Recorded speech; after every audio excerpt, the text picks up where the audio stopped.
আমাদের সরি দুজনে একসাথে শুরু করলাম। আমাদের কিন্তু ব্রেকফাস্ট পর্ব সেরে এখন প্রায় 11:30টার দিকে বাজে মনে হয়।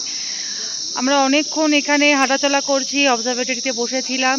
কিন্তু আজকে সারাদিন মানে এখনও অবধি যেভাবে নট সারাদিন এখনও অবধি যেভাবে কাঞ্চনজঙ্ঘা সকাল থেকে দেখতে পাচ্ছি, বাকিটা অম্বরই চলবে। কীরকম পাচ্ছি? নভেম্বরে আসলে দেখা যায়।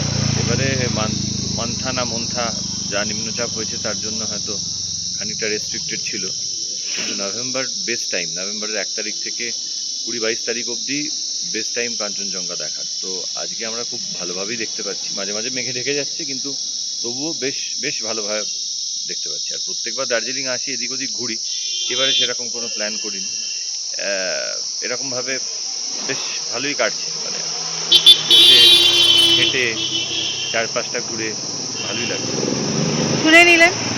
মানে যেটা আমরা ট্রিপটাই ক্যান্সেল করব ভেবেছিলাম অলমোস্ট আমার উৎসাহ উদ্দীপনাতে, কিন্তু হ্যাঁ, আমি ক্যান্সেল করে দিতে হ্যাঁ, চেয়েছিলাম, কারণ তো আমরা মানে আমি বললাম যে ঠিক আছে দেখাই যাক না, সে বাড়ির মানে রুমেই বসে নয় থাকবো, বাড়িতে থাকবো না।